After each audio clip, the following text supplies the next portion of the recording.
Коровка у нас. Так. Запустить меня. Попробовать.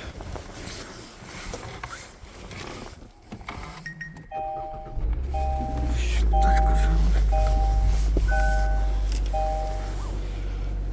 Сейчас мотать.